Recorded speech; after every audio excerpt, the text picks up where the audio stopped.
نیاز میرا چچا زاد تھا، میری اس سے بہت بنتی تھی۔ ایک دن سنا کہ اس کی منگنی ہو رہی ہے، مبارکباد دی تو ہنس پڑا، کہنے لگا دیکھو تو زمانے کا ستم کبرا کہ مجھ سے کسی نے پوچھا تک نہیں اور خود ہی لڑکی پسند کر آ گئے۔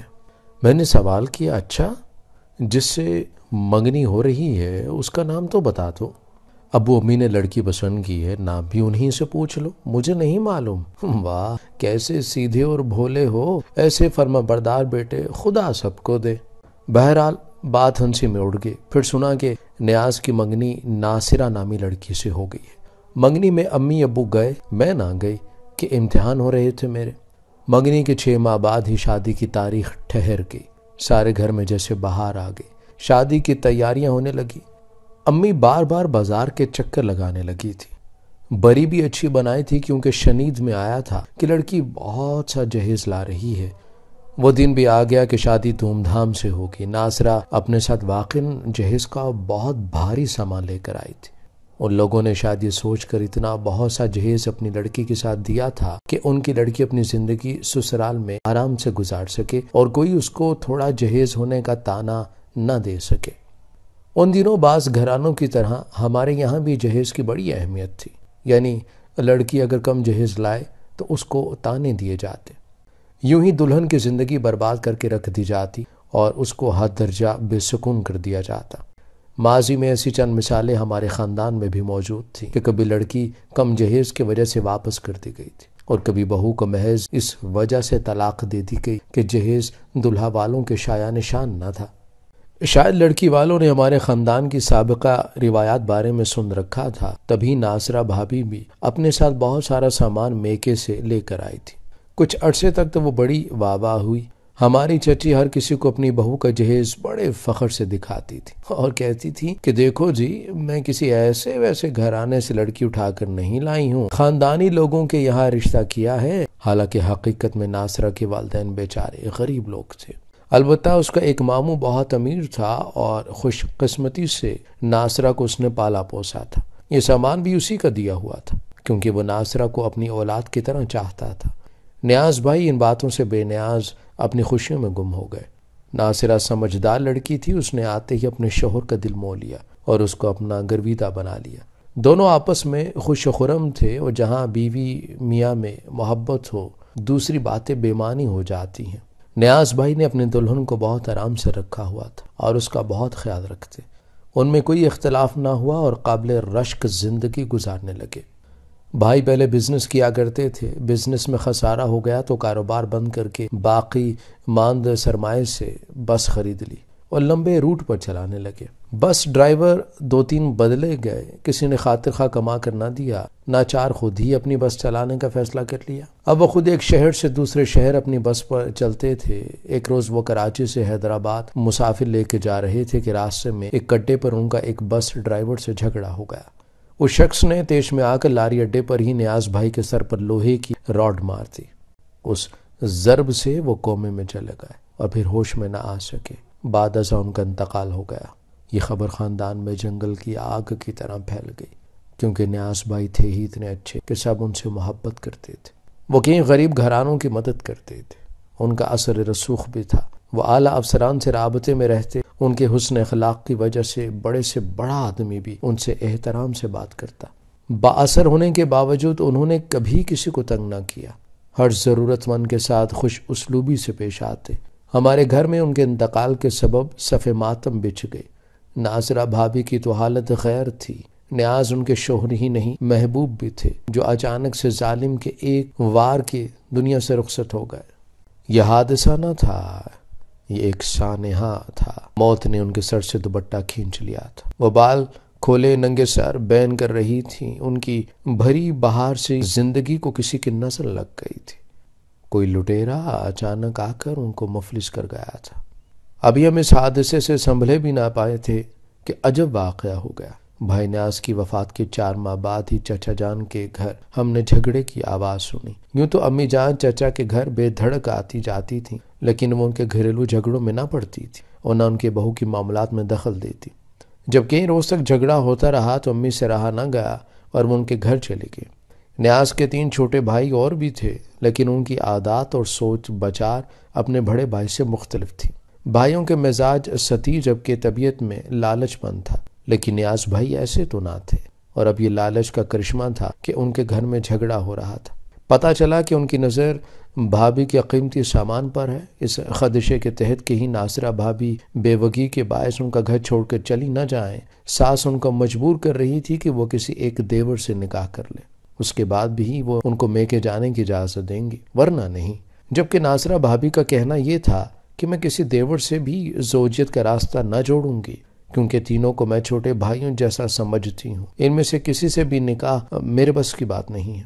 جبکہ ہماری چچی در پہ تھی کہ تم اس گھر کی بہو ہو اور بہو بن کر ہی رہو گی، تم کو اسی تصور میں آئندہ بھی نہ کسی سے نکاح کر کے ہی تو رہنا ہوگا۔ ناصرہ نے بہت کہا کہ وہ اس گھر میں اپنے مرحوم شوہر کی ان کی حیثیت سے ہی رہتی رہے گی، کیونکہ بچوں کا رشتہ موجود ہے۔ دوسری شادی کا بہرحال وہ ارادہ نہیں رکھتی۔ دراصل ناصرہ بھابھی کو نیاز بھائی سے اتنی محبت تھی کہ وہ باقی ماندہ زندگی انہی کی یاد میں گزار دینا چاہتی تھی، تبھی دوسری شادی کا سوچنا محال ان کے لیے تھا۔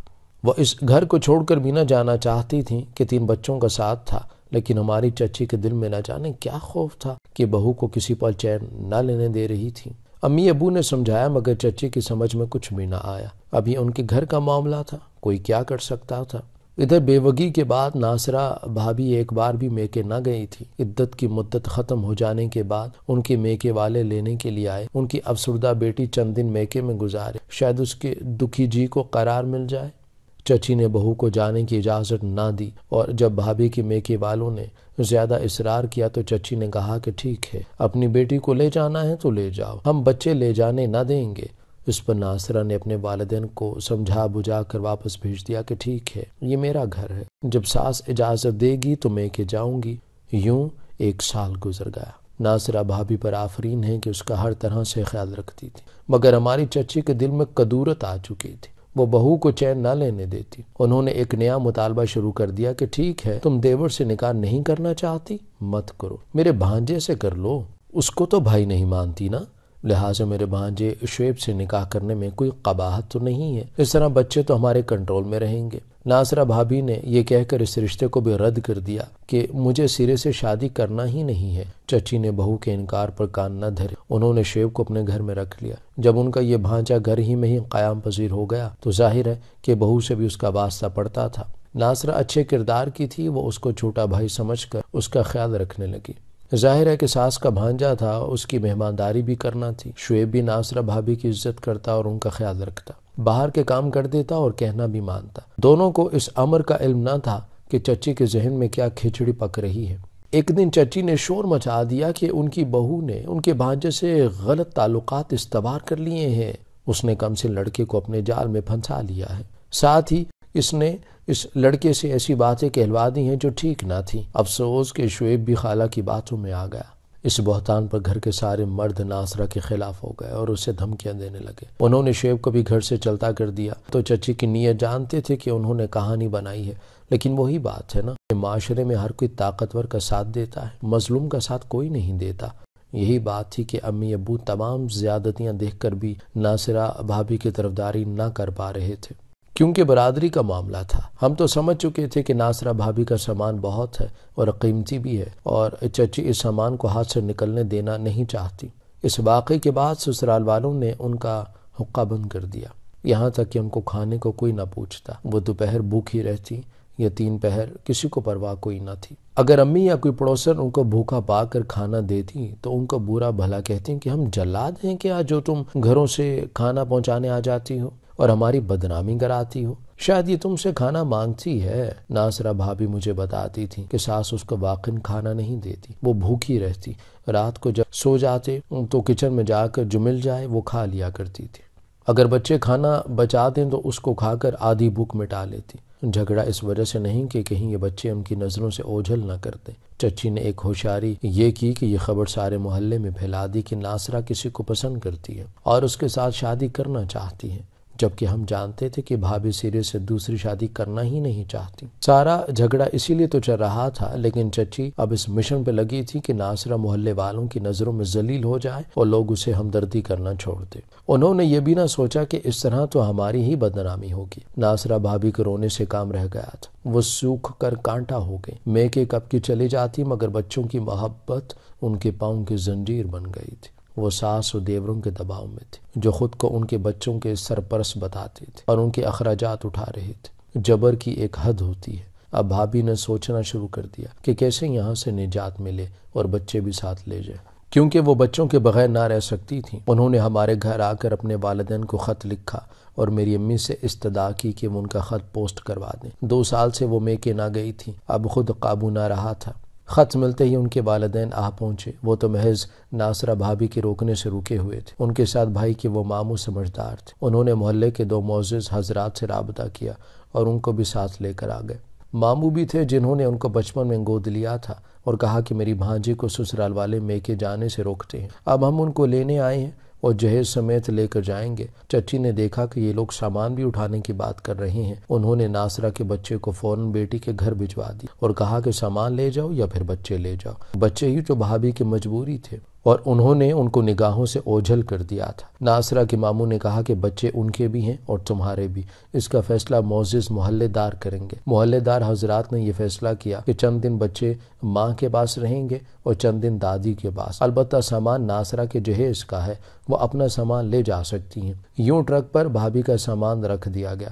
والدین اپنی بیٹی لے کر چلے گئے اور بچے دادی کے پاس رہنے دیے گئے۔ فیصلے کے مطابق ان کو 15 دن دادی کے پاس اور چند روز ماں کے پاس رہنا تھا۔ بھابھی کا بڑا لڑکا بمشکل 5 برس کا تھا اور اب اسکول جانا شروع نہ کیا تھا، باقی 2 اس سے چھوٹے تھے۔ یہ ماں کے بغیر نہیں رہ سکتے تھے۔ امی ابو نے چچی کو سمجھایا کہ عنقریب بچوں کو اسکول بھی جانا ہے، کس طرح چند روز ادھر اور چند روز ادھر رہیں گے، بچوں کی تعلیم متاثر ہوگی۔ اتنے چھوٹے بچوں پر ظلم مت کرو، چھوٹے بچوں کو ماں سے جدا نہ کرو، کیونکہ قانون اور دین بھی اس بات کی اجازت نہیں دیتا۔ جبکہ ابھی تک ناصرہ نے دوسری شادی نہ کی تھی، اگر وہ دوسری شادی کر لیتی تو تم اس سے بچوں کو چھین لینے کا جواز بھی رکھتی تھی۔ اس پر ہماری چچی نے یہی جواب دیا کہ ٹھیک ہے، اگر ہم قانونی طور پر بچے رکھنے کے حقدار نہیں ہیں تو وہ کورٹ سے جا کر لے لے۔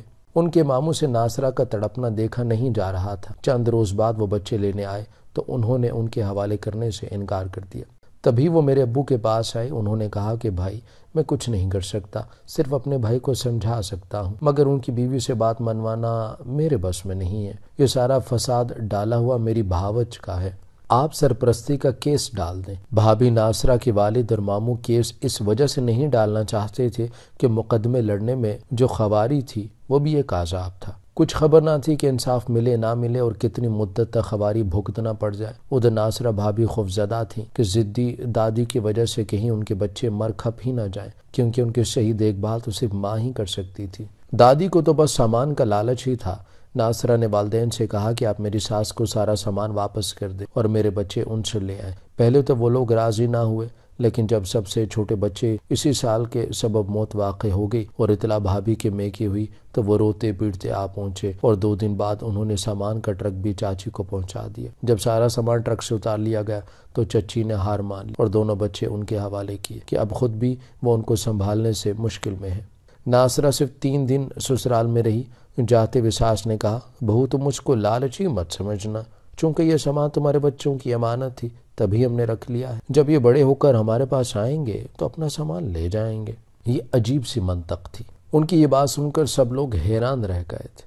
وقت گزر گیا، ناصرہ نے صبر کر لیا، میکے میں رہتی رہی، بچے بڑے ہو گئے، مگر وہ دادی کے پاس اپنا سامان لینے نہ آئے، کیونکہ دادی نے اس سامان کے عوض ہی ان کا سودا کیا تھا اور ان کی ماں کو ان کے باپ کا گھر چھوڑنے پر مجبور کیا تھا۔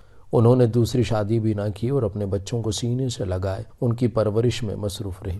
اگر ان کو دوسری شادی کرنا ہوتی تو اس وقت ہی کر لیتی جب بچے چھوٹے تھے۔ یہ واقعہ سارے محلے والے جانتے ہیں۔ تبھی چچی کی عزت ان کی نظروں میں نہ رہی۔ اب کوئی ان کو اہمیت نہیں دیتا۔ آج وہ بوڑھی ہو گئی تھی تو پوتے پوتی کو یاد کر کے روتی ہیں، ان کو بلاوا بھیجتی ہے مگر وہ نہیں آتے ہیں۔ کاش وہ پہلے ہی موقع سمجھ کر کوئی اچھا فیصلہ کرتی تو یہ نوبت تو نہ آتی۔ افسوس ہوتا ہے ایسے لوگوں پر جو چیزوں کی بنا پر انسانی اور قریبی رشتوں کو پس پشت ڈال دیتے ہیں، اور کچھ ایسے بھی ہوتے ہیں جو کہ روپیہ، پیسہ اور مادی اشیاء صاحب قربان کر دیتے ہیں، مگر اپنے پیارے رشتوں کو مجروح نہیں ہونے دیتے۔ ہماری چچی بھی ایسی ہی عورت تھی، جنہوں نے بہو اور پوتوں سے زیادہ مال اور دولت کی فکر کی اور خسارے میں رہیں۔ مال دوسری بہو نے ہتھیا لیا، چھوٹے بیٹے شادی کر کے الگ ہو گئے اور یہ تنہا رہ گئی۔ اگر چچی ایسا نہ کرتی تو آج ناصرہ بھابھی، ان کے بچے ان کے ساتھ ہوتے اور ان کے بڑھاپے کا سہارا بنتے۔ چچی ناصرہ بھابھی کو یاد کر کے روتی ہیں اور کہتی ہیں کہ میری وہی بہو سب میں اچھی تھی، جس کے ساتھ میں نے اچھا سلوک نہ کیا۔ اب اس بدسلوکی کا بدلہ مجھ کو دوسری بہو سے ملا کہ جو مجھ کو اپنے گھر رکھنا گوارا بھی نہیں کرتی۔ اب ہم ہی ان کی دیکھ بھال کرتے ہیں۔